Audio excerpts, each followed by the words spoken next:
My name is Victoria Glick, and I serve as the Director of Special Education at the Office of the State Superintendent of Education, fondly known as OSSE. During the 2017-2018 school year, 0% of DC students aged 14 to 21 exited special education.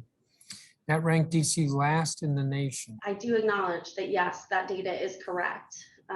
The district stands last in the nation with regard to exiting students from special education. That it's important to note here that this particular measure is based on whether or not an IEP team has decided that a student no longer requires special education services, and that our IEP teams are highly focused on ensuring that students achieve their academic goals before they are exited. And so exit is not necessarily viewed as a positive in our district as it may be in other places.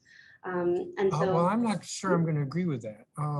The witness who made the point that the purpose of the IEP is to provide the support so that the student can, and in many instances, the student ought to be able to overcome his or her disability. The dyslexia law phased in over several years, and that's because of the fiscal cost. What is the possibility that OSSE could speed up the requirements in the law?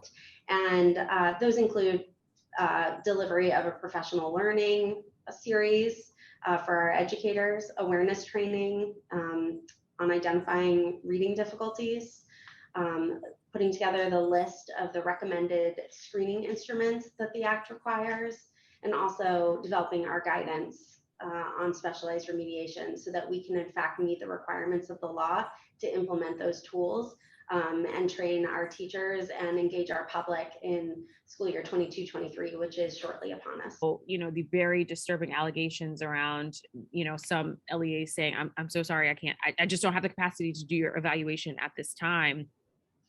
What is OSSE's response to that? Good afternoon. Thank you for joining us. And I did listen into every word of the testimony today. I want to acknowledge first off that yes, there is a backlog of evaluations in the district, and OSSE is aware of it. Our general oversight responsibilities require that we continuously monitor our schools, including on the subject of evaluations. And that monitoring has continued uninterrupted throughout the pandemic.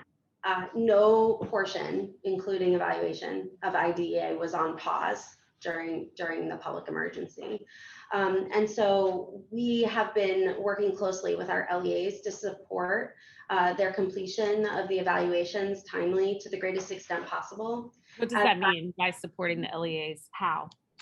Sure. So we've been providing them with real-time information. Our APR, our annual performance report to the U.S. Department of Education on our evaluation activities for the 2020 school year reflected a significant decrease in timely evaluations.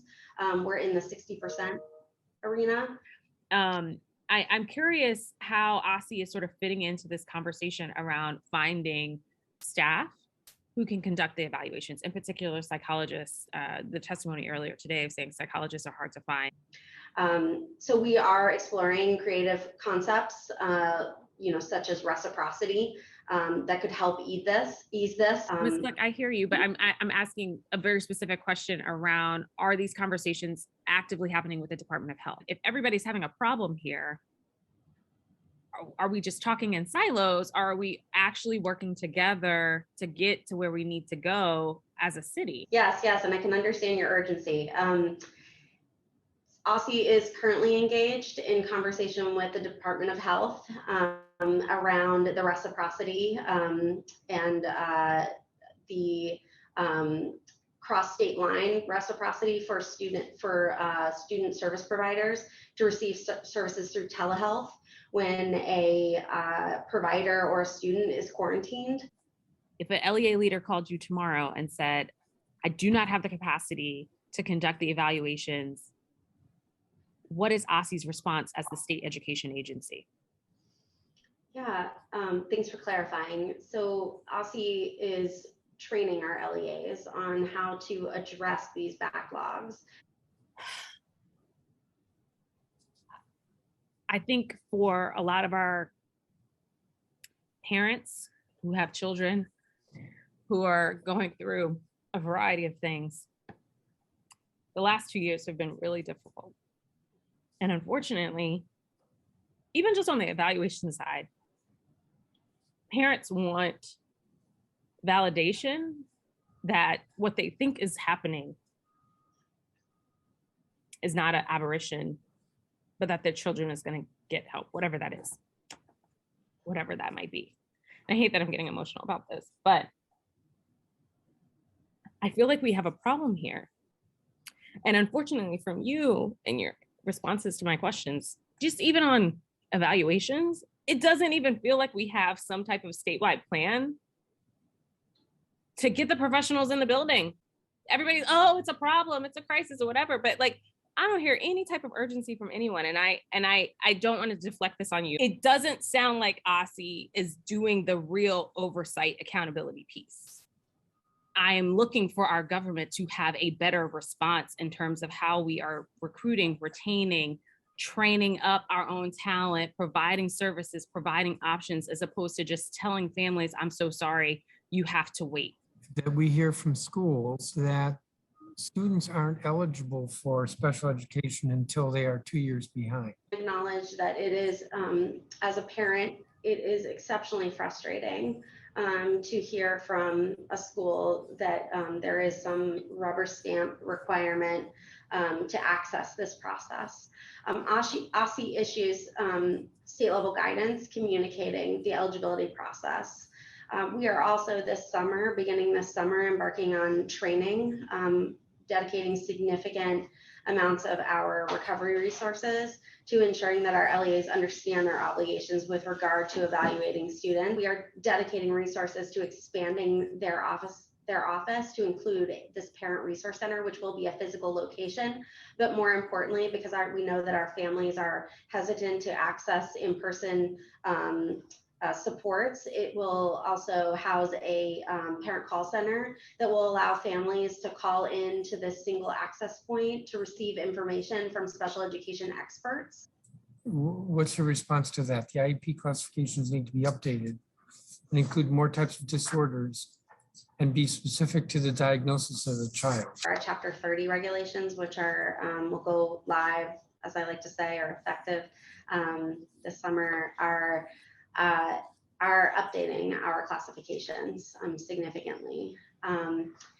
And we will see an expansion of our SLD, or specific learning disability category, to cast a wider net. Reporting requirements are so arduous, they serve to dissuade individuals from becoming special needs educators from the onset. The salaries for these same people are so low, it is no surprise that the majority of special needs paraprofessionals are amongst the least educated, least trained, and least supervised group in the school system. How do you respond to that? Thank you for the question.